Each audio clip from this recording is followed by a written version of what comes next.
Welcome to Sanguine Arts Locavart, the podcast that features interviews with local Twin Cities artists. This activity is made possible by the voters of Minnesota through a grant from the Metropolitan Regional Arts Council, thanks to a legislative appropriation from the Arts and Cultural Heritage Fund. I am your host, Mary Prescott, interdisciplinary artist, composer, and pianist.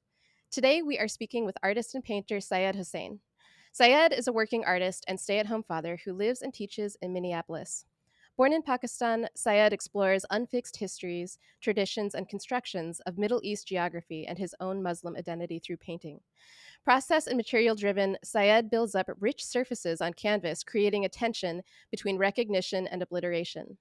He also works on found surfaces, like old encyclopedias and history books, reworking images with additive and subtractive layers of paint, obscuring factual information and imagery to highlight multiple readings and meanings of text and image. Welcome, Syed. Thank you for speaking with us today. Good afternoon, Mary. Thank you for having me. We're so happy that you're here. You've just wrapped up a group show at Northeast Sculpture called The End of Painting. Can you Mm. tell us more about that show and the work that you exhibited? Oh, sure. Uh, Nathaniel, Nathaniel Fink is a local artist and curator, and he'd asked me a few months ago if I would like to be a part of it. I was, of course, curious about the title, but I think he's using it as sort of a, sarcastic, almost a pun on the art world. We're resurrecting painting, indeed. But so yeah, it was a nice opportunity. Some nice painters. It was painterly show, so I was very glad to be a part of it. It definitely isn't the end of painting. It Uh-huh. There can never be the end of painting. That's as long as our human history. So it's going to tough to stop people from painting. hmm hmm Right. What was the piece that you showed there, or pieces? It just one piece. It's kind of a abstract piece with some collage in it. It was called "Take Me Back," hmm which is a picture, sort of a collage of a baboon holding a kid's hand and sort of pulling him towards himself or taking him somewhere. So I hmm was just using it as sort of a funny way to look at evolution in many ways, like de-evolution. hmm Baboon's hmm taking his property back. At the beginning of painting. Beginning of painting, indeed. There you go. There you go. So yeah, yeah, right. So Cool. that was the piece. Yeah. Nice. Um, how do you decide what you're going to share in a group show as opposed to a solo show? And then how does that feel different from a solo show? I mean, there are various ways to look at it. Of course, the thematic nature of the show, the way that it's curated, other artists, what is the curator trying to say? There's tremendous many issues with curators, so that's a different topic completely. But hmm I would say a couple of things. I mean, I think uh, the proposition, what the show wants to represent. I have so much work. I can hmm literally go Yeah, through you're different prolific. genres of painting and pick sort of completely different type of painting.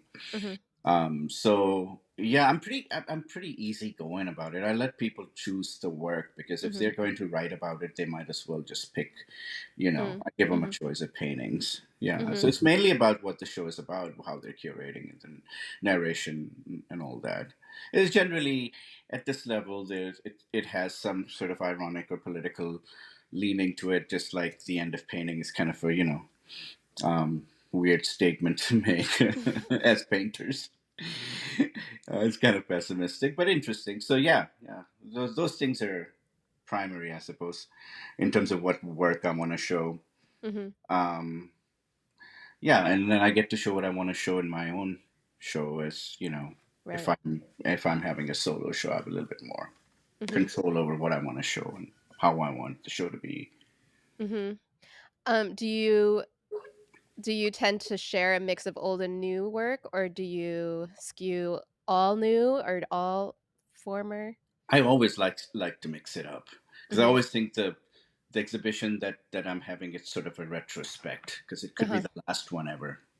It could be. We don't know. You know what I'm saying? Like, so Yeah. it's like I'm very happy to do that. So it just depends. If I'm working with friends, I could sort of infuse this idea of a different kind of past, through painting, Mm-hmm. and talk about also trajectory, change, and evolution, or just going towards different things, Mm-hmm. working with different ideas. Mm-hmm. Not necessarily genres. I think genres are too constricting. I think it's just kind of like, you can't just be an abstract painter or figurative painter. There's so much about perception and the viewer to really make that decision, and I kind of leave it up to that. So, Mm-hmm. yeah, I'm not. I'm sort of genre ambiguous. I Mm-hmm. would say Uh-huh. non-binary artist. So yeah, there's so many different things. I mean, I've always thought about how these terminologies can be decolonized, where Mm-hmm. the work itself represents a different spirit, Right. that is more maybe even utilitarian, or like the way that you live with art rather Mm-hmm. than the way you showcase it. Mm-hmm. So all those things are Mm-hmm. factors. But yeah, I love to mix the past and the present. A lot of people, it takes a lot, because your past is usually something that's your past. So maybe your evolution as a painter doesn't allow you to go look back, because you're like, what, Hmm. Right. is this Yeah. work even worth what I'm doing? It's a great feeling. But since I've done so much work in sort of non-genre specific, really, I get to do that. I think some of those things that I thought were not that good are now good to me if I'm looking back. So it's a weird sort of thing, and Mm-hmm. it's a curatorial challenge as well to mix those things. The last group show I had before that with my friend David Barley, um, I had a lot of old pieces. I had pieces that were like 15, 20 years in between them, Mm-hmm. and it worked. It worked just fine. So yeah. Mm-hmm. Hmm. I just recently came across an old video of me. I mean, it's not even that old. It's from 7 years ago, of doing like a master class with classical music, and that was like a kind of a high profile master class. And this video just appeared on YouTube as one of the suggestions for what to watch next. And I like I suddenly felt like, oh my god, it's a past life. Like, who is that? Like, because it's so in a way near and in another way far from who I am now. Um, but almost foreign. Yeah, yeah, You yeah, know yeah, what I mean? yeah, yeah, yeah. So anyway, that idea of like looking to old pieces or old work, it's just yeah. I mean, it can be sort of disorienting in a way. Yeah, I think could be both ways. Could be really. I mean, just depends. You could be nostalgic about it, or really cringe. It could be cringeworthy looking at skills or whatever you have at that time. But it's all about a journey. I think it's okay.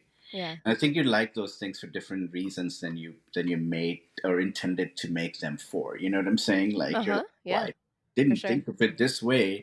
For So sure. yeah, there's that interpretive license there to kind of allow that past to come in. Mm-hmm.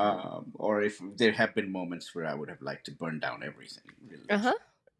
So Yeah. yeah, but those are good things. I think those are good things. Those are good challenges to have. You Uh can't ever huh. be satisfied as an artist. Uh huh. I mean, you have to stop working or you become redundant. Yeah. Well, yeah, and then by being able to look back on the past and look at where you are in the present, it gives one pause to ask the questions of yourself. You know. Yeah, I mean, painting to me is allegorical. Like, I've been telling a story through Mm-hmm. these paintings, Mm-hmm. and I can't take those chapters, which are paintings, out of that story, because it really reflects a particular relationship with the universe, with politics, with life as an immigrant, with so many different things, with just ability to do work, or Mm-hmm. the mediums that you have to choose when you don't have studios or when you're in transition. All these things are telling a story to where Yeah. you're at now, and what makes you choose to do things differently, or experiment with more. You have the space to do it, or so many factors. And Yeah. so For this is sure. the entanglement of your life with your craft, or how you do it. It's really is quite a serious thing, and Mm-hmm. I feel like that has to be in the work, the Mm-hmm. life that you live. Mm-hmm.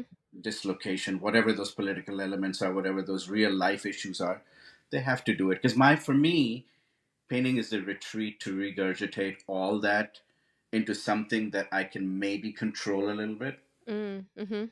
Mhm. Does it make sense? So you Yeah, compartmentalize that energy into this thing. It's like therapeutic. It's meditative. It's also for about sure. rehabilitation. It's about rebooting. All these things. So this. I mean, at least for me. Mhm. So that you'll see like paintings that are just really crossover paintings from like abstract to hyperrealism, and at the same sort of time, which is just a condition. And I kind of accepted that because I feel like the kind of emotional transition that I'm dealing with demands those things to sort of change, Mhm. the genres to change, the narratives to change. You Mhm. know, I Mhm. don't know if it's ADD or I mean, ADHD maybe. or whatever, but I'm okay with that. I've always been Yeah. against work that is redundant but so-called serial work, Right. like four variation or six variations of the same painting, Mm. because you're supposed to make serial work because they want to see a sense of cohesion. Right. Well, it's easier to Um, sell. Huh? yeah, Yeah. absolutely. It's like furniture. Yeah. So I like that. To me, it doesn't make sense because I like that clash. Right. I like that oppositional factor, and I like those contradictions and how they play together. Mhm. This is why I have an issue with curators per se, because sometimes their ideas are really so academic Mhm. and left field that it has nothing to do with somebody's studio practice Right. or what Right. they pour into their work. But Right. again, this is how it is, and it's a joy to work with some people. It could be problematic with some. Is the name of Yeah. the game. Yeah, I mean, well, you mentioned decolonization Yeah, earlier, and yeah, I feel like, once work hits a a show in an institution of some sort or an exhibition, usually those are traditional spaces, which sort of implies colonization. absolutely. What do you think about that? Yeah. Let's be real about this. It is colonization. You can't Mhm. escape being redundantly colonized at every juncture of your life because you live in a culture that is Mhm. based on those values. These are Mhm. Mhm. culture bearers of those values. So Mhm. decolonization is a very tricky word for me. It's a optimistic philosophy, but it's also unrealistic. Mm. So decolonization basically boils down to the fact that you want to rewrite history, maybe Mhm. correct history, Mhm. maybe do a lot. I mean, let's talk about something that's more in important in what we do as artists. There's decolonization of museums and institutions. Everything. Now, think about this. Those museums and institutions are custodians of these values. If you walk Right. into MIA or Metropolitan Museum, these are the collections of your colonial masters. Mhm. Now you're competing with that. Mhm. It's unreal. So my thing is that people have conversation about decolonization within these institutions, as a conversation, as an interview, as a talk. I'm like, do you know where you're at? Mhm. So your Yeah. decolonization is still colonized. Right, right. It's still on their terms.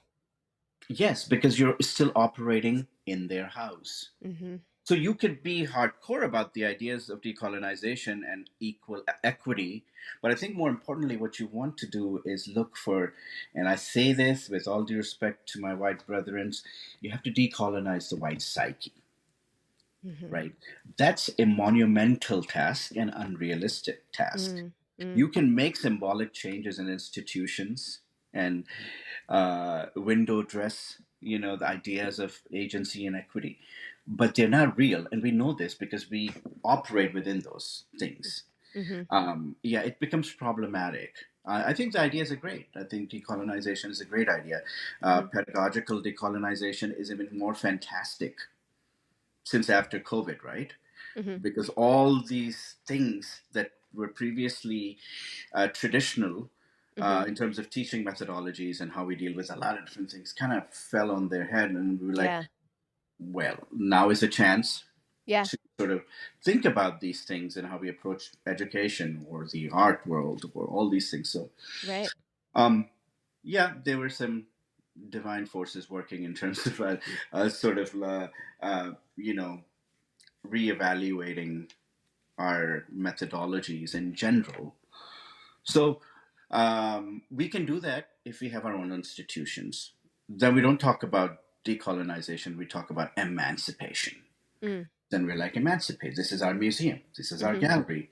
Mhm. This is for you to do what you want to do. If you want to collect trophies of your past and display this, you're more than welcome to do that. But to genuinely decolonize institutions that are products of white supremacy is sort Mhm. of delusional. Mm. No?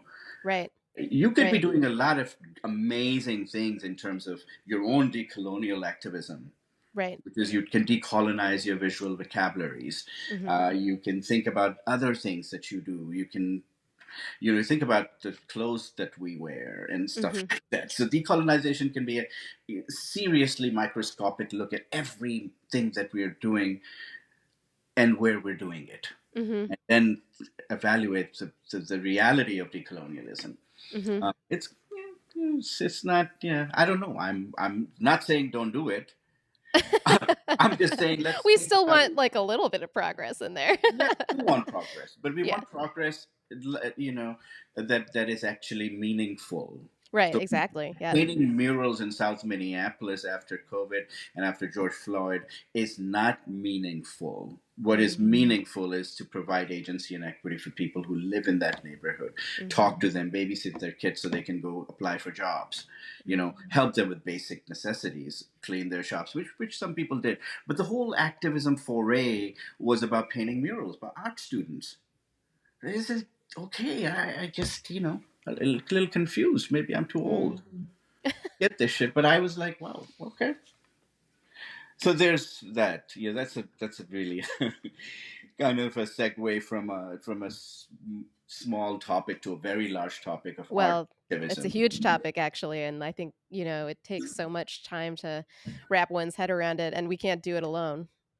No, no, I think it's super ambitious to think about approaching your work through the ideas of liberatory thought and emancipatory feelings, and Mhm. so those are beautiful things. Mhm. But reality is most curators are white.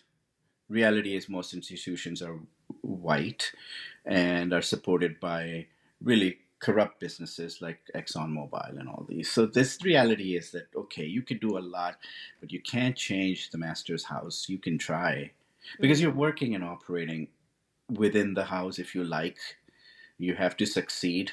So you can redundantly make new ways for the master to get off talking about your own oppression in the new world, Mhm. right? It's sadomasochistic and sort of minstrel, but also a necessity. Mary Prescott, it's a necessity to Yeah. talk about, vocalize your oppression as an artist. Vocalize, I mean, I really not symbolically speak of it, blatantly speak of it. Those are problematic things that takes out the real meat of the matter, from why you're becoming an artist and how you approach work. I have no problem with people doing it. This is my Mhm. personal things of how I feel, how I process these activities. Yeah, yeah, yeah, yeah, Right, right. yeah.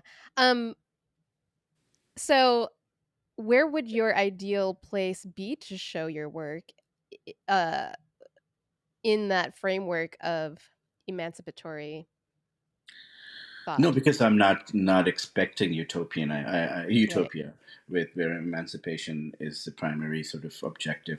I'm emancipated in other ways as a Mhm. human being. I don't need to think of. I mean, there is some. Of course, there are red lines there with Mhm. all these things where you're like, wow, this is messed up, and I can't show here out of principle, right? Mhm. Mhm. But just the idea that most of the work is. I mean, you could pretty much generalize the nature of these institutions and say, yeah, on some levels I have to compromise, but I have to make a living.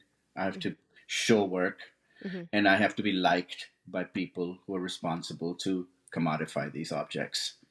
so that I can make a living, so Mm. I can sell my music or I can sell my paintings. Most of my people who buy my work are white people. Mm. So I can't certainly, and I don't, I'm not bringing them in to make them feel guilty, although that could be a really great sort of call and response thing to do. And it happens in the art world.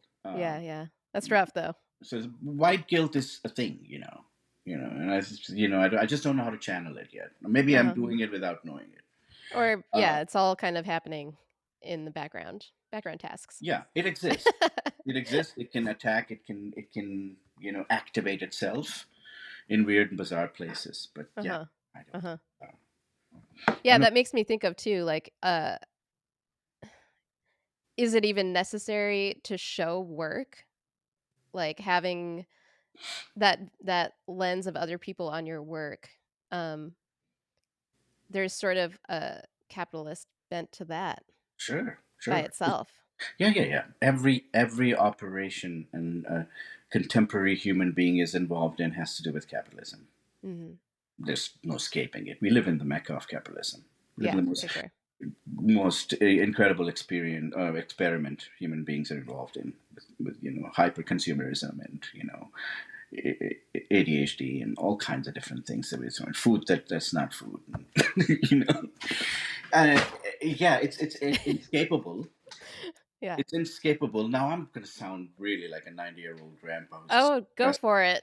Say what you with things. think. But I'm not. I'm not though. No, I I think know. at the end of the tunnel there is light because I see the new generation really thinking about these things that I'm talking about. They are profoundly seeking answers Yeah, that that's true. that can resolve some of these issues, and I'm optimistic, and I think they know that binary um, uh, modes of thinking have to end. We have to involve more ideas into assessing our how we live and all these factors, how we educate Mhm. ourselves, how we talk to each other.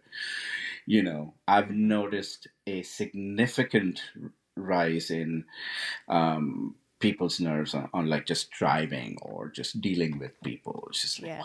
people are really on the edge. You find a hobby, you know.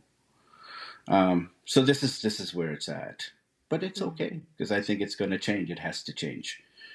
Don't want to run away and go be a farmer. Sure, I don't have the skills, though. I mean, That might be a different challenge. that might be a different challenge. I'm not undertaking that one yet. So, Yeah. so, but the point being is that you can't escape it. Uh-huh. It's like, how can you decolonize yourself in a colony? Right. You're living and working and operating within systems that are colonized and white supremacist in nature. If they're throwing you a bone, take it, hold it, stand up the mantle, and say thank you. But you can't fight unrealistic battles. You Mhm. have to make changes from within. Ground roots movements, people having to value themselves more. I'll tell you a story, Mary, that I got Mhm. in trouble for about the Tell me. monuments, About about the the what? about the monuments, about the Oh. Confederate monuments. Oh, uh-huh. So I was thinking about the Confederate monuments. I was discussing with some professors at Vermont College of Fine Arts. They had a thing called fascist against no, something against fascism, friends against fascism, or something like that. It's generally all these. That's cute. Yeah, it's seriously cute, well intended, lovely. So they would talk about these monuments and like they should tear these monuments down. They should just get rid of these monuments. We never have to see these painful images again. I was like, okay, I understand that, but is really that is what people who've been oppressed are thinking about monuments now? Like, change Mhm. it because it disturbs my psyche and it takes me back. Sure, it could be the case, but they're looking for real changes. They're looking for jobs. They're looking for equality in education. Mhm. They're looking for equality in living standards. They're just looking for something that betters their life, not their psyche. That's an afterthought, Mhm. and that's history, right? That's history that you want to erase. So I had a suggestion. I said, let artists intervene on these monuments. Let artists change the context in which they're shown, Mm. so that you don't erase history, but you also have a valuable lesson from history. You're Mhm. changing the context of history, and sort of this is the way that you're decolonizing this Confederate monument, for instance, right? Right, right. Well, we don't wanna forget what happened, you know? That would be a very nice move on some people's behalf to erase It history. would be, but we don't want I mean, I that want that. shouldn't be the goal to erase it. No.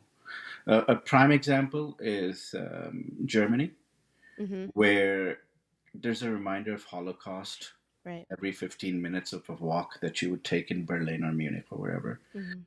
There are museums and there are dedications to, these things that are a reminder of what happened. Mhm. And Germans are acutely aware of their Mhm. history. In fact, Mhm. so much so that they're ashamed of their history. Yeah. But they are trying to reconcile with their past. They're not trying to erase it. Right. So if this was America was a person, it would be a psychopath, right? I don't want to deal with my history now. Let's just talk about something else. It doesn't work like that. It doesn't work like that. So provide real, and these are just excuses for not providing real changes. So this, I got in much trouble for that. It's like, no, we want our, and these are all white people, literally. They're like saying, Mm. no, Syed, you don't know what you're talking about because you're probably not from this country. But the pain they have, I was like, yeah, I could feel the pain, and I could feel my African American brothers feel the pain just walking down the streets or dealing with a cop. That has to change. So the monument's not doing anything.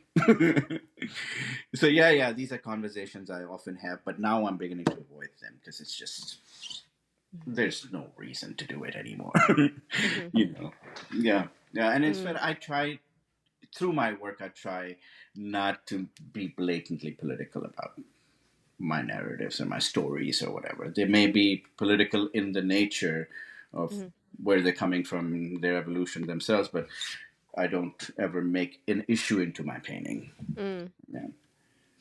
Well, that's interesting that you talk about, the recontextualization of those monuments, and let the artist come in and have a say about that, because that is something that I've seen in your work, where you take the old, um, collage clippings from encyclopedias and old documents, and then you add paint around them to displace whatever the image was into something else. Can you talk a little bit about that? Yeah, sure. I mean, I'm uh, so I like to make myself happy sometimes, thinking that I'm liberating these images that have been put there through profoundly voyeuristic lenses and sort of almost subhuman documentation of indigenous Mhm. people. So National taking them out of Geographic. taking them out of National Geographic is almost cutting collage out of National Geographics and burning the edges so they're smoother to go on the canvas, but also to disengage and sort of exercise their past and their posture Mhm. from in this sort of subhuman type documentation of them into a space that's more maybe emancipatory, maybe more magical, maybe more ambiguous, maybe more abstract. But it doesn't. It's not Armageddon, or it's Mhm. not. It's not chaos, or it's not these weird. Documentation of people like they're animals. Mhm. This has been a history, a documentation of Africa and Asia. Right, right. Many publications, National Geographics. I Mhm. mean, to their credit, they apologized several years ago for how they have depicted the indigenous population of the universe. So yeah, Mm. So yeah, there's some odd symbol or symbolic notions of removing them, but of course they're also aesthetic.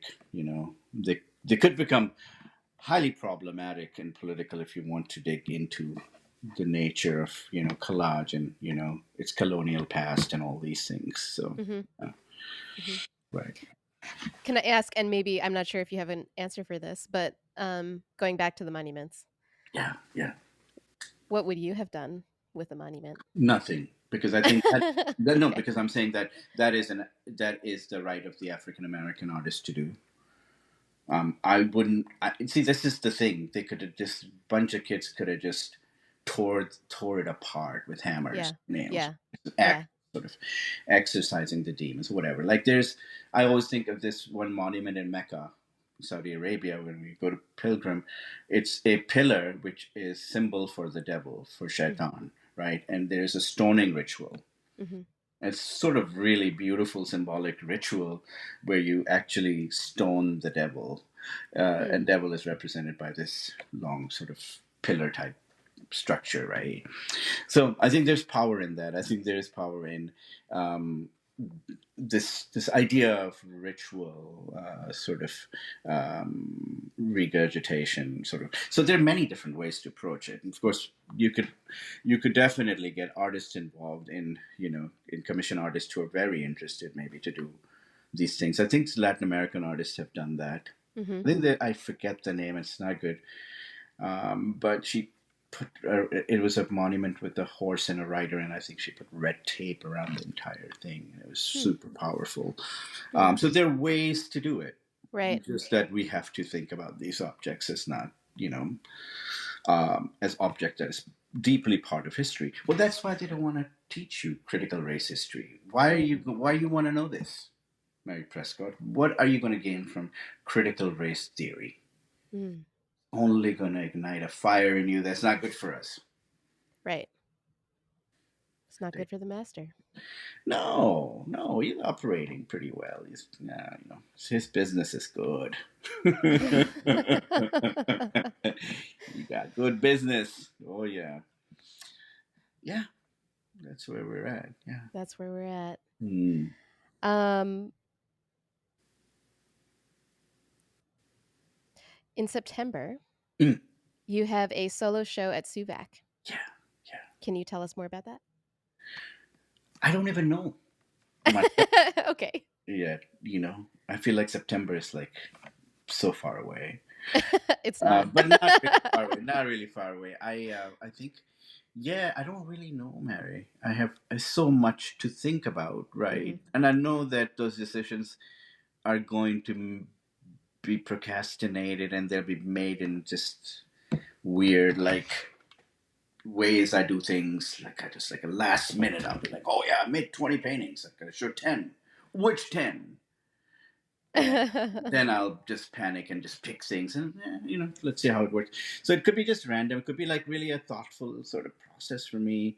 Yeah. I'm just beginning to think about like maybe I want to just show abstract work for the same reason we talked about. It's really a gentle way of dealing with emotions and not make too much fuss. And at 53, I don't have those energies in me anymore to fight the power. Oh man, that was like 83. So I'm not even, dealing with highly political imagery. Although that is a fantastic way for people of color to sort of recolonize their past and give the gift to the master. It's like, here's how we're going to wrap it around. Like miniature painting, for instance, right? It's a huge topic for me because I get really, oh man, it's horrible. Like for me, it's problematic when every Pakistani artist experiments with either calligraphy or miniature painting or maximizing the miniature, making it larger. Sort of, this is the way we're going to present it in a newer fashion. Like, remember that the British ruled us for so many years? British India Company, remember that? This is what it is. We're just repackaging what they like. And that's okay. That's what you want to do okay. But yeah, there's a problem with those approaches. I don't even know what I was talking about. Sorry, Mary. I went on That's okay. how That's all people right. are recolonizing these things, old traditions, and sort of changing it. It's like a Indian restaurant where you know that only white people can eat because they're holding their hand back with the spices, because it has to be palatable for them, Right. right? Right. Yeah, yeah. You have to play it down. Mm-hmm. Like, you can't go improv on these guys, man. It's just too much, too complicated, too crazy, too challenging, right? You know. Yeah. Yeah, yeah, yeah, yeah. Yeah. That's a good example. you know so this is like how the mainstream sort of major institutions are still processing the subcontinent, No, it's true. You could look at, I mean, I don't want to name names, but I look at the top Pakistani painters and artists. There's another way to do it now, Mary. This is also great. So, in writing, in literature, in the arts, there's another genre that can make you really highly successful. Is if you choose the genre of self criticism. Now, self Mm, criticism through the lens of a colonial eye. So, where you look at your homeland and you're extremely critical of your religion, your culture. So, I would write a book about how Islam oppresses people, right? I'll have instant audience. mm, People would love me. They would want to save me, emancipate me. It's like, oh, poor guy. If I'm a woman doing that, I have even more success because all our women are oppressed, so they have to be saved. So so it's very much alive. The savior complex is so prevalent. mm, I could just see these white ladies just drooling for this shit. mm. That seriously, bro. Yeah. I laugh at this stuff because it's just so elementary and just boring. So yeah, I mean, there are a few places I can personally go because I don't want to deal with that. But I know those are necessary things.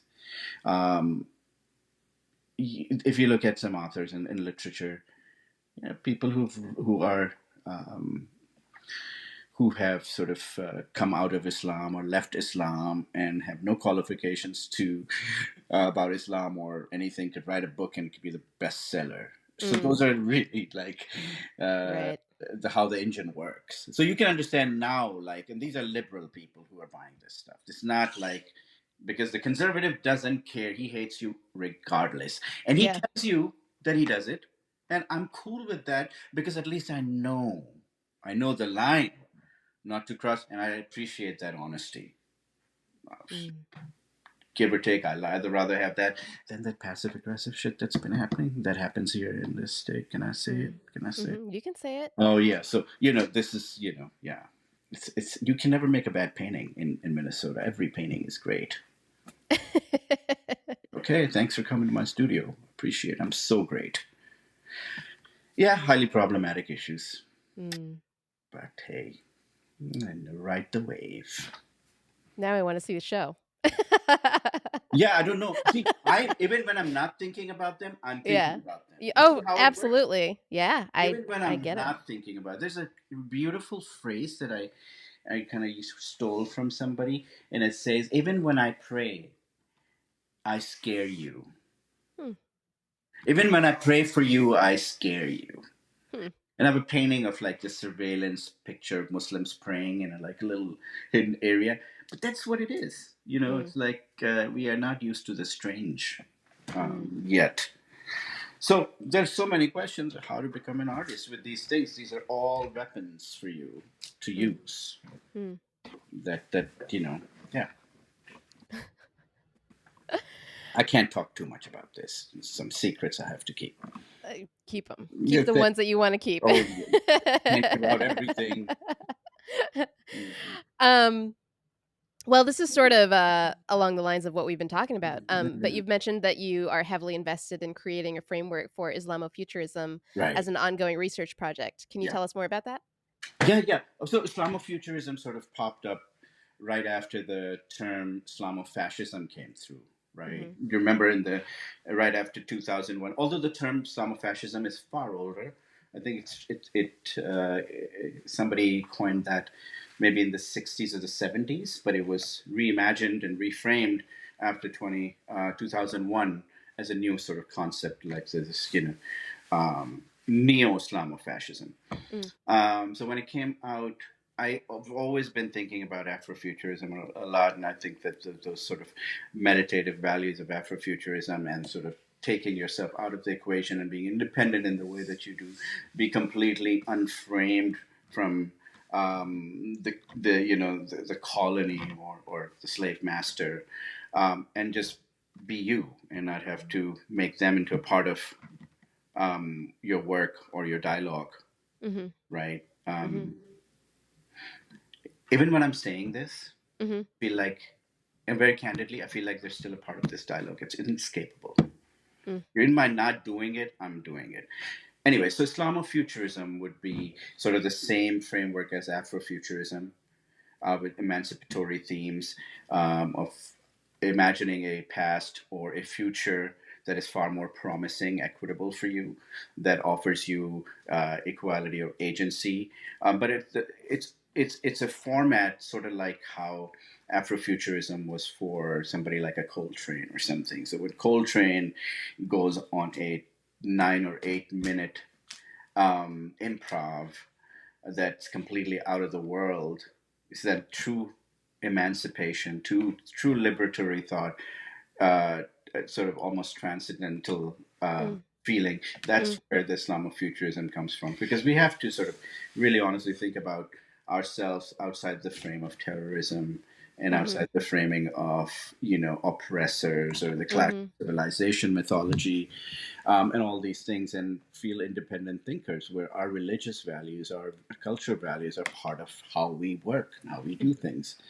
um, so I think somebody like an Ilhan Omar is an Islamofuturist because she's broken so many barriers, and Mm. those might just be symbolic barriers, but it gives hopes to other people who will come in Mhm. and improve those things. Mhm. So Mhm. yeah, That's Islamofuturism, same ideas as mhm. Afrofuturism, but it's based on the oppression and the response of that oppression that Muslim youth feels.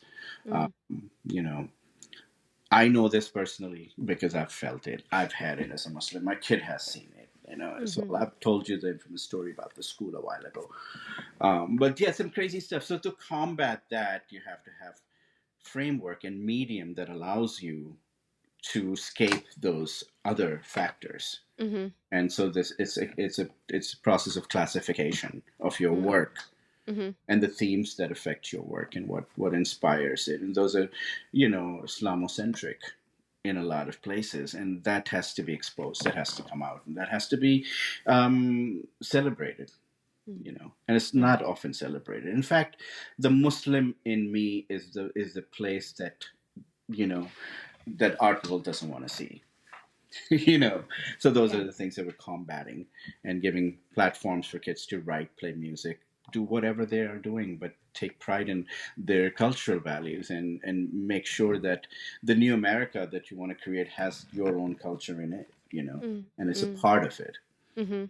not erasing history. And it's very common, sort of, with immigrants. It's very common. The first thing they want to do, lose their language. Their utopias are white utopias. There's, and those things have to, and those are such culturally ingrained values, right?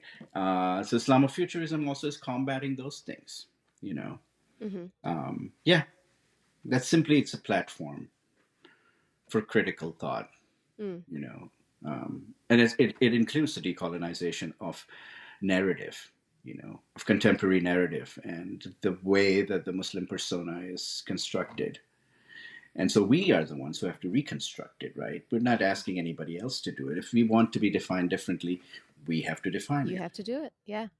And we're not doing it. It's so obvious, it's so clear.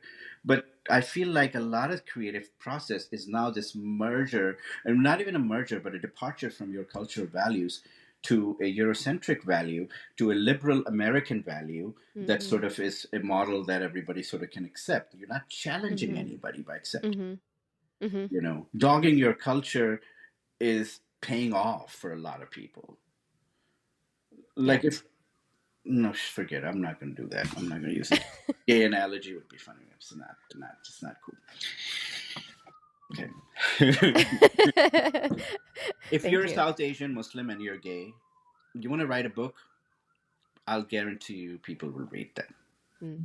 Right? Because you're coming from a culture that represents the very oppression of LGBTQ people. Mhm. So your escape and the rescue by your colonial ex masters, and they're taking you in their arms and saying it's going to be all right. We're gonna. So this whole idea of the savior complex is very interesting. Mm. There's a lot of ways that artists are operating within that framework to find success. And Mm. to me, that's cringeworthy. I just Mm. can't mess with it. Even if I could, I wouldn't. Mm. Mm. Yeah, it's just selling yourself out. But, Mm. of course, making work, it doesn't have to be a moral activity. It could just be. a commodified activity, a money making trick, or whatever business venture, so Yeah. to speak. A lot of Could be people do all that. those things. Yeah, yeah. That's the That's way why. this country works. That's right. So, Mary, one of the things that I'm looking forward to is teaching at a community college. Uh-huh. I start teaching fall this year at Minneapolis Community College, and one of the Nice. reasons that excites me is the diversity of age, class, and ethnicities Mm-hmm. that I would be dealing with, and Mm-hmm. this is going to be an immense challenge for me. But one that the reason I'm so excited is because I would then be in touch with real human beings who are thinking about real things and how a painting class, right, Mm-hmm. can affect the way that they think. Mm-hmm. It may not, it may, but it has to have some sort of a positive thing that can happen in their life. Their creative process, the way they think about art, all these things. Super exciting because it's a fresh palette. It's Yeah. not these really rich kids whose parents have been trying to make them into artists since they were born. Mm. They're fucking complete failures, many of those. Harsh. I mean, not everybody can be a fucking artist, dude. No, No, that's true. It's true. It's true. who is going to tell you about this reality? Well, it's not going to be me. It's going to be your Well, daddy or your mom and grandpa. Yeah, go back into the family business. What you got to do this for? yeah. Yeah, man. Yeah, that is exciting. I would be excited too. Yeah, that's the most exciting thing for me to look forward to because Yeah. I'm just embracing. I've taught other places. I've taught private schools, and I've taught art schools in general or liberal arts schools. The yeah, I just it was weird. It was weird the way that education, even though in these liberal arts institution, the pedagogical structures were so like militaristically Eurocentric. Mm-hmm. Right? Like I tried to break those. I tried to decolonize them, or think about other things because this is right after COVID.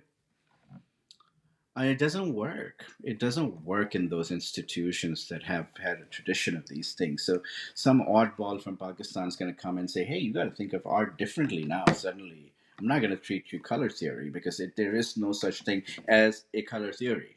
Right. Yeah. We all see color differently, Mm-hmm. and this is the unique thing about the human retina.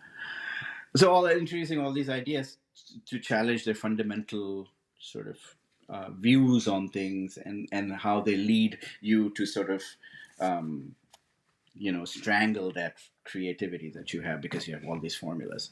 Right. It's not a place to do, for me at least. It wasn't. I would love to have an opportunity to be in a situation where we are really thinking, going into the classrooms and thinking, look, we're going to learn new ways of thinking. Yeah. That's a different type of preparation and sort of thing. But yeah, yeah, art schools are brutal, man. As kids are It's tricky unpredictable. business. It's It's really tricky tricky business business. for sure. Yeah. Same It's with not music for me. school. What'd you say, Mary? Same with music school. Oh yeah, yeah. I would imagine so. Yeah. I would imagine so. Similar stuff. Yeah, yeah, yeah. Mm. Yeah, it does sound like a really just old bitter man. Just like, oh, but I was laughing all through it. At Yeah. least, okay, okay. As I told someone the other day, you just got to laugh through the absurdity, you know? It's like, what? This is surreal. Let's just laugh because there's So the alternative is much worse. oh my goodness. Oh my goodness. There's sheer comedy everywhere, really. Mm. Ultimately, it's just, yeah, like from news to how media. Recently, and this may be off topic, but it's kind of important for me.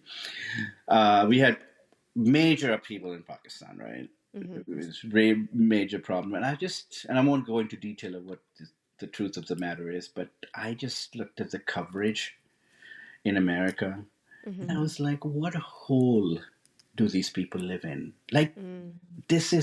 they're concealing the news from people. They're telling a story that somebody has told them to tell. It's just been narrated. It's so not reality. You know this thing because I know it because I'm a Pakistani. I live there, but an average New York Times reader doesn't know this. Mhm. you know, Right, for yeah, sure, there's a yeah. We lot only more. get one or most people consume only the American media Right. So in America. yeah, and so people are like, tell us what we need to think Mhm. via how you tell us the story. Mhm. And it was super disturbing, but I just started laughing. I was like, wow, that's Mm. so absurd that Mm. in the height of technology and all the things we've achieved, and just still can't tell the truth. Mm.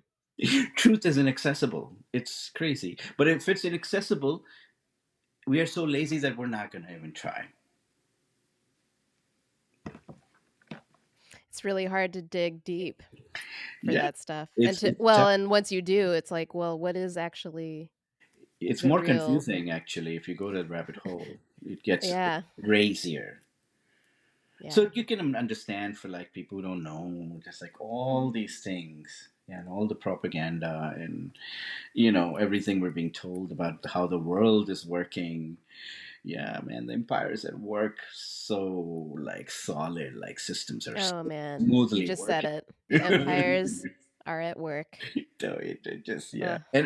and it just stuns me that people's history, people's imagination doesn't go far more than 20, 30 years. It's like, Mhm. history, like what happened 50 years ago. Does this remind you of something? No, Right. because we don't reflect on history. Right. I was talking to college kids. This is so funny. I was giving a talk, and the first image that I chose to put was a painting of Osama bin Laden, right? Mhm. 80% of the class had no idea who he was. Wow. Yeah. The professor said, Sayed, I think that I think maybe they everybody don't is not sure who know. that is. I was like, oh, okay, because this is now a newer idea. Like, okay, fantastic. Who do you think it is? Mm. Now it becomes a different conversation, different perceptions after those so many years, 20 years of Mm. it. But yeah, it's not important. This is not Mm. important. Hmm. Yeah. Interesting. Well, um, could you share a little bit, if you don't mind, about your early life experiences and how they influenced your path and your practice? Yeah, I mean they're foundational, I think, for everybody. I don't know, but how I was raised. I've been thinking a great deal about it because my parents are getting super old, and I'm Mhm. thinking about their lives and my life.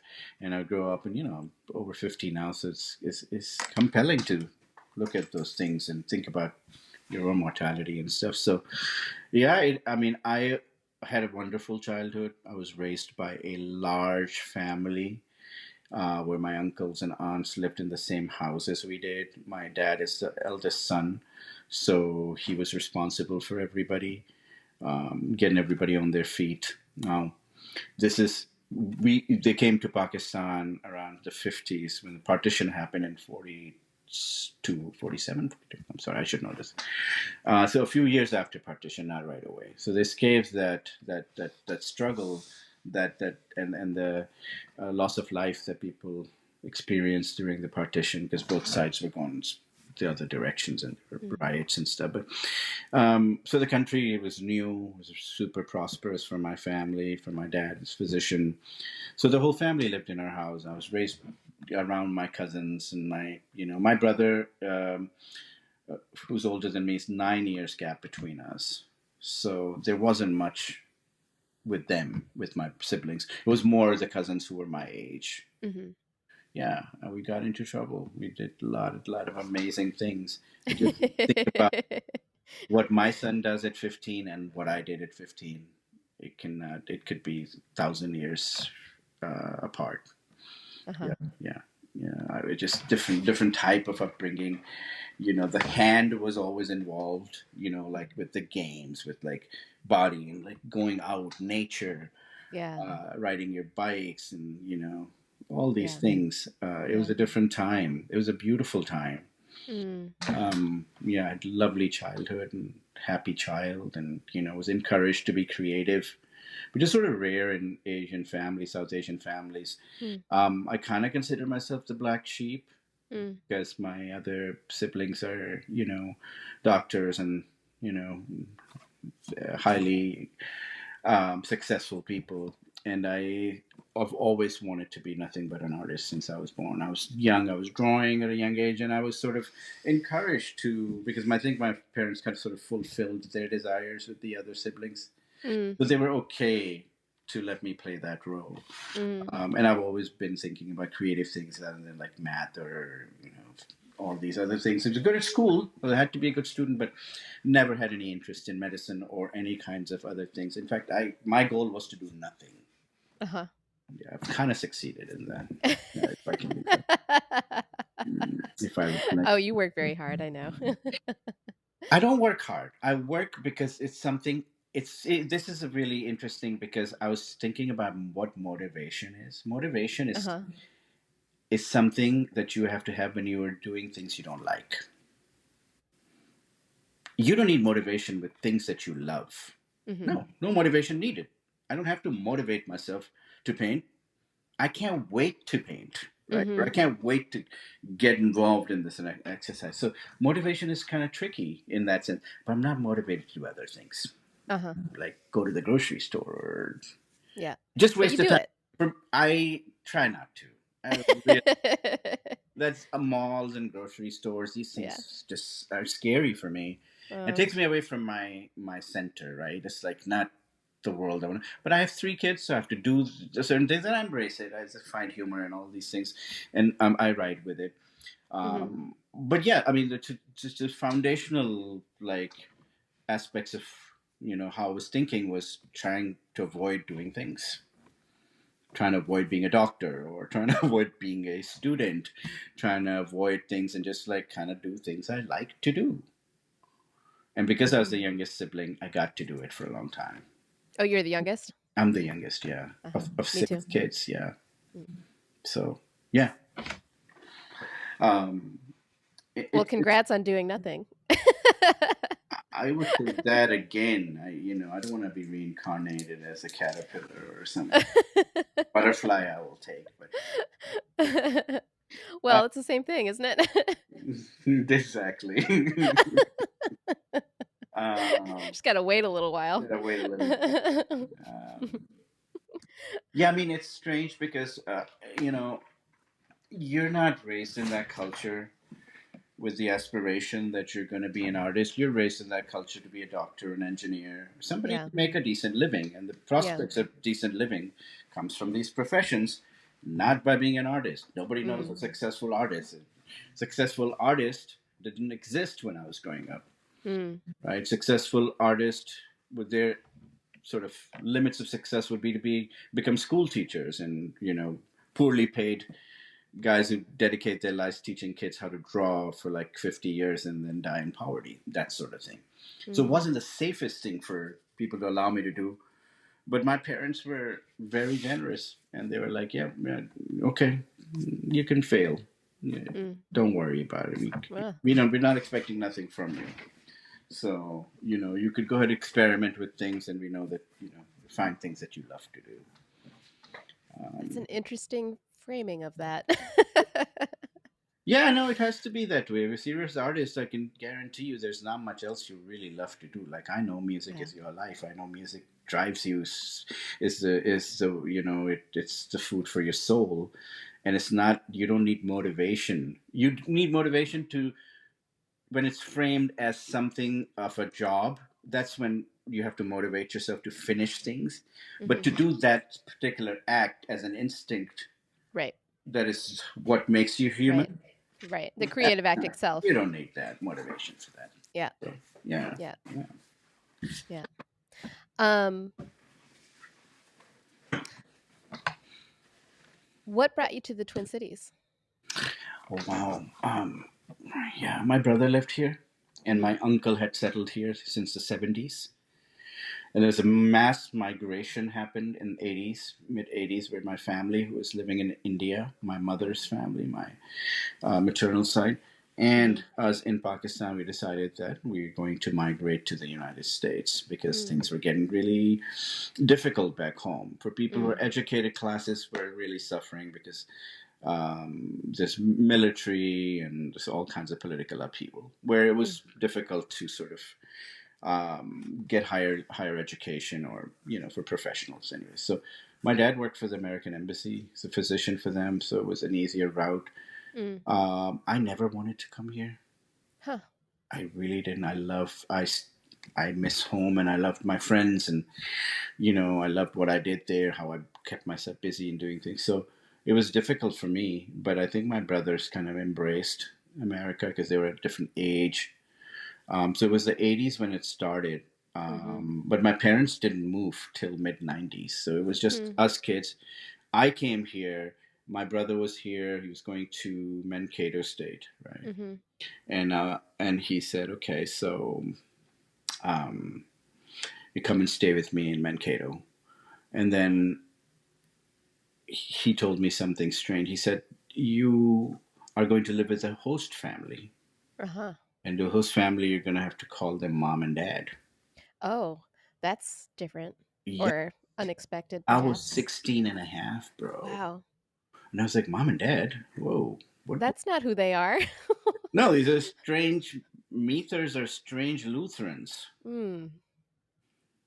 I don't, so it was weird experience. I ran away from there like within a few months.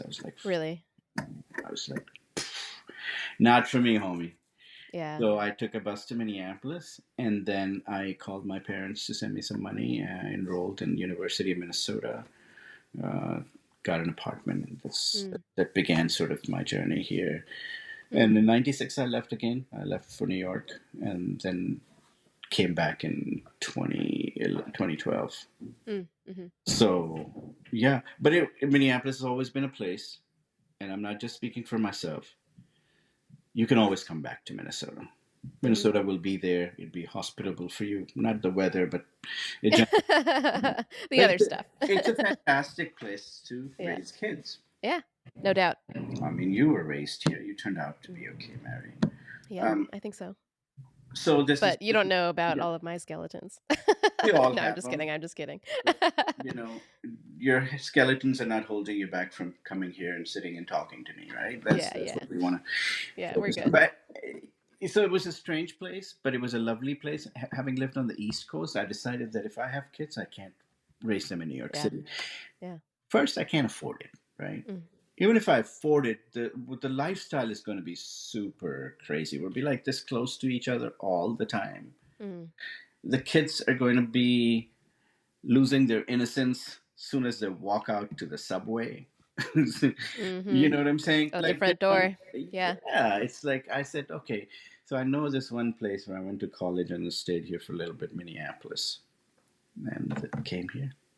And it's been really great. I'm honestly really great schools for kids, great jobs, good grant money. You take advantage of that window dressing a little bit. Just waiting for them to occupy a Muslim country, then I'll get all the grants. That'll be my moment. Look at what we have to deal with. Occupy Pakistan. Funny. Yeah, yeah. So this is how I ended up here, and never wanted to. I never thought I would come back to Minnesota. Hmm. But when I had kids and stuff, I was like, I think that we will do okay in Yeah. Minnesota. Besides Yeah. any other place like Houston or it's like no, I don't know those places. And yeah, but I think the Minnesota, yeah, it's running its course, though, Mary. I think that it's Hmm. yeah. I've been thinking a lot about moving from here, Hmm. but I don't know where to go. Hmm. I can't do New York. It's impossible, maybe. So there's always that desire to be in a warmer climate. Mm-hmm. You know, winters have become really cumbersome and long. Right. But again, I feel bad because I chose to live here. It's Minnesota. I mean, what am I expecting? Well, So things don't have to be permanent. that's exactly right, and I think that our Minnesota stay may have run its course. Just waiting for the kids to be in a place that's easier transition for them Mm. Mm-hmm. Mm-hmm. to Hmm. wherever we go. Mm-hmm. Yeah, I think I'd like to spend maybe, hopefully, the next chapter of my life somewhere in Europe or close to Europe or Asia. I think there's a different sort of energy Mm-hmm. outside the U.S. now. Um, That's interesting. It's on a global level. Just be in the middle of things. If I lived in Turkey, for instance, I'll be in Europe. I'll be close to Asia. I'll be close to Europe. I'll be in the midst of things, and I feel like I think my work would be received differently. Hmm.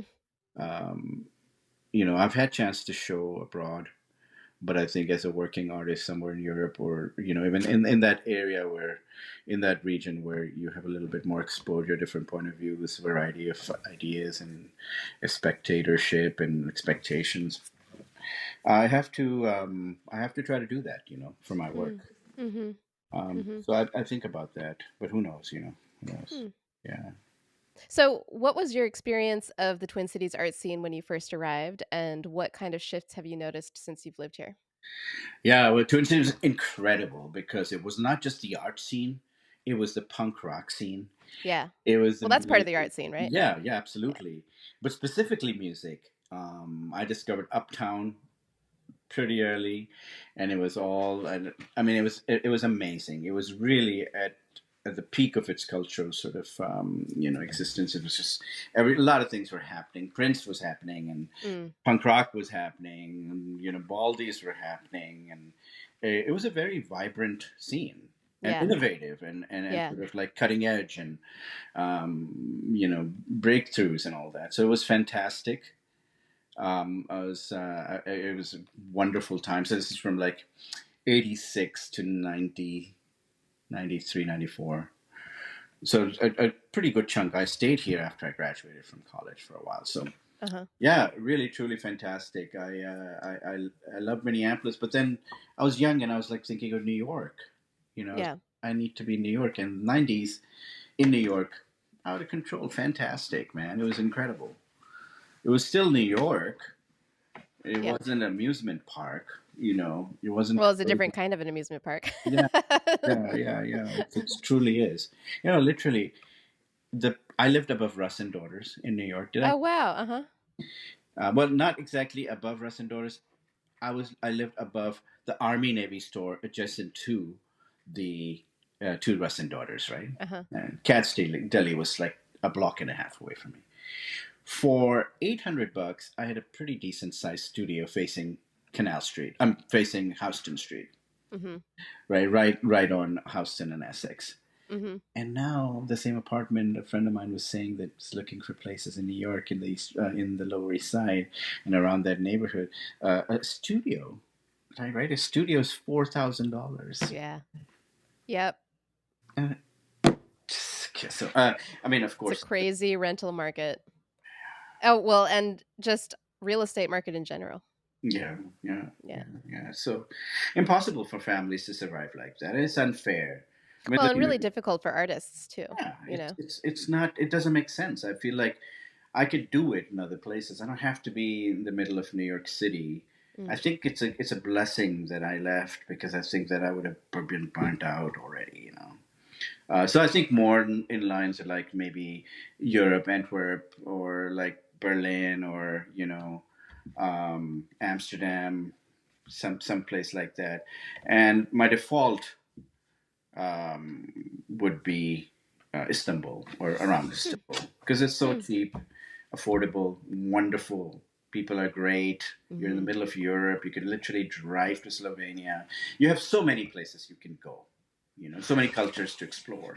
Mhm. Um, yeah, and I don't want to explore U.S. anymore. I think I'm sure there are places to see, but like culturally, I don't feel like it's a height of its renaissance. Mm. Hmm. To for Mhm. me to explore. Whereas other cultures are really sort of bringing the heat, Mm. on various things. So yeah, it's also the decline of the empire. I believe. Hmm. I mean, it's shit is in chaos. I just Yeah. say something about this, Yeah, please. about just living in America and about people getting shot every day. Oh, yeah. I was reading this story about a young lady, a young woman, about 20, so a white girl, right? Drove accidentally into somebody's driveway, and the guy shot her. Mhm. The black kid looking for his brother went Mhm. into a, accidentally came to the wrong door. Right.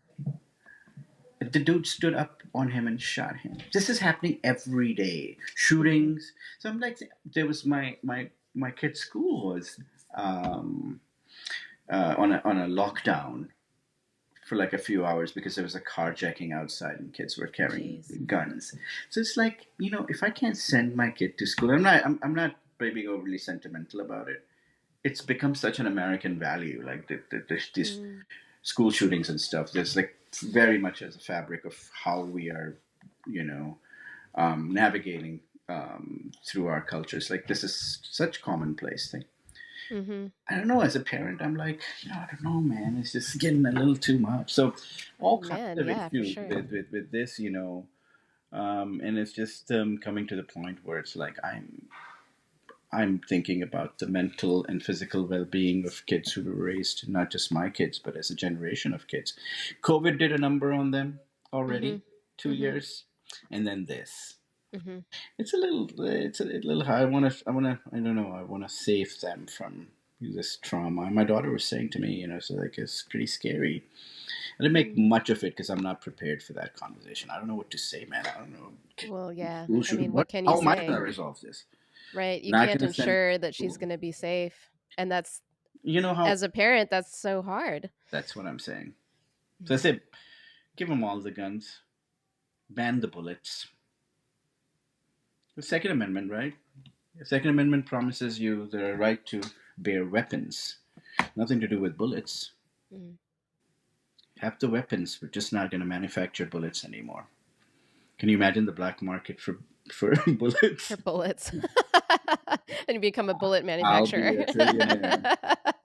Um, or if people of color were talking about owning guns, right? If African Americans, um, each family went and got a gun, Second Amendment advocacy, right? You will see so many amendments on gun control Mm. because you have the guns in the wrong hands then. So this is another solution. It's like encouraging black families to be responsible gun owners. Mm. Going into it, that would be one way to do it. It'd be kind of like a radical way to do it. But I'm saying if that were to happen, they would make so many changes to gun laws. And as many changes you can make to gun laws, it's a mental health issue too. If the kid thinks that the video games that he's watching, where he's killing people with AK-47 or whatever that the thing is, and he can fantasize about that and actually manifest it in real life, having really little to no sort of um, realization, reality, and fiction. Just sad, man. It's just sad for everybody. So those are the things that are really the gun thing. You know, we are still, as immigrants, are generally pretty happy because the promise of capitalism is so intoxicating. Mhm. Because in a market where you can work hard and make money, we will thrive Yeah. because we'll become just tunnel vision. We're trying to do generational wealth, right? We're not going to worry about anything else. Right. So those are the things, but this is about reconciling with the culture that you live in and also the values that you propagate, not just making family wealth or whatever, which is what South Asians really do. You're gonna find them in the best white neighborhoods, right? They're doctors and engineers, whatever. And their kids are gonna have all white friends, and their utopia is gonna be defined as pearly white, whatever. So these are all things that have deeply plays in our psyche. So, Mm. yeah, it's becoming highly, and that's because of there's other workings of capitalism Mm. that you don't often see. You see prosperity, but you don't see the loss of culture. Right? We're one of the most prosperous ethnic groups in America, highly educated, everything. But if you look at what we think is success is, that's going to reveal so much. You know, Mm.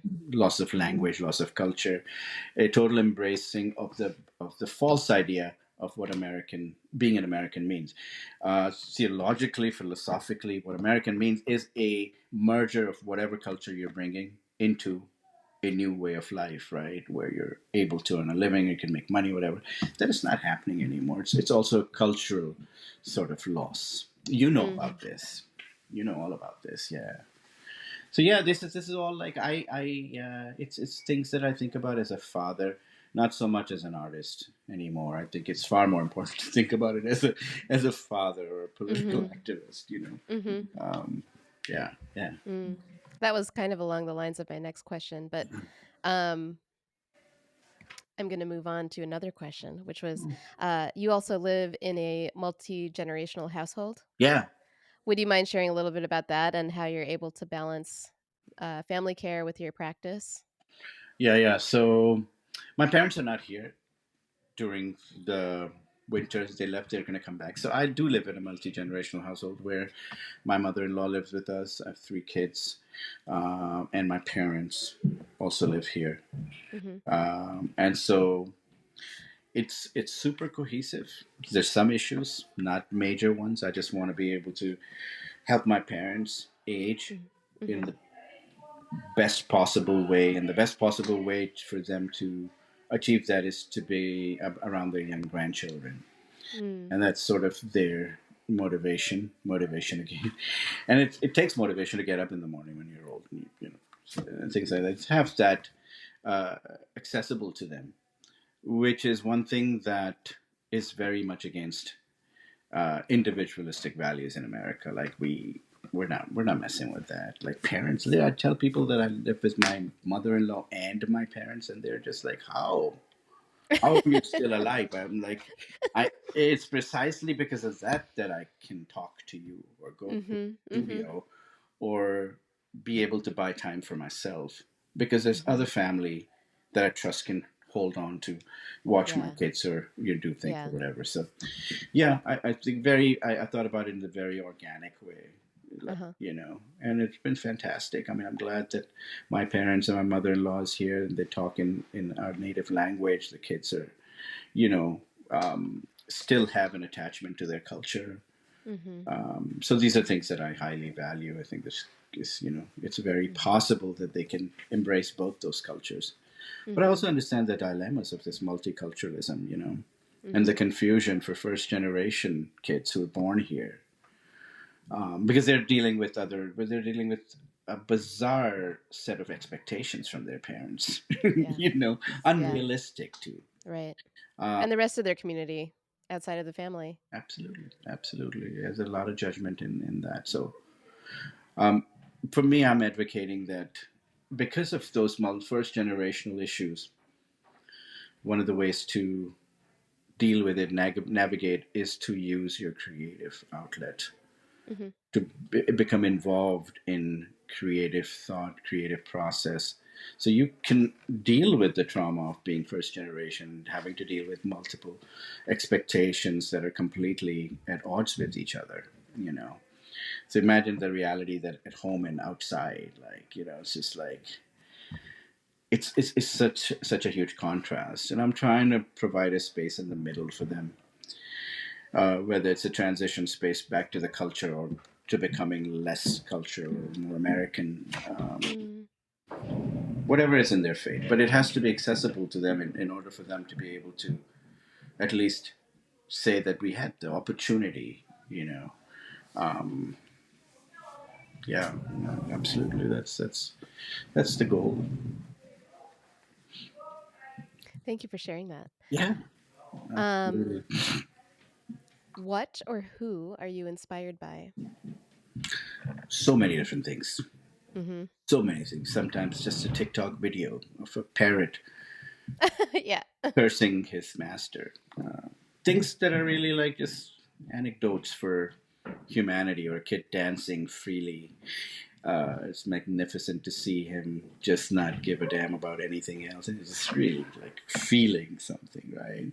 Yeah.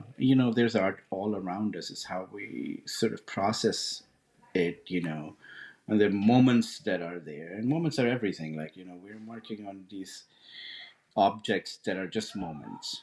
And so I take a lot from everyday life, from animals. We got a kitten who's fantastic, handsome and clever. It's a deadly combination. I highly recommend. So there are two things I did. I said to my wife that it's a kitten is a gift from me to you, but it Hmm. was more selfish than that. I was like, I see. and then the motorcycle thing. So there's two things. The kitten is, I recommend a kitten to every grown man over 50 who's never had a pet. To Well, I'm a cat lady, so I I'm totally telling you, agree. but for men though, Hmm. because we've played a we played a weird game on men's psyche that doesn't allow them to be that way. Mm. Just get a kitten, man. If you're over 50, just get a kitten. Take care of this little thing, okay? Build on something. Pick up the shit off the floor so your kitten doesn't eat it, and then whatever, simple steps. Yeah. But so there's great joy in that. It's fantastic.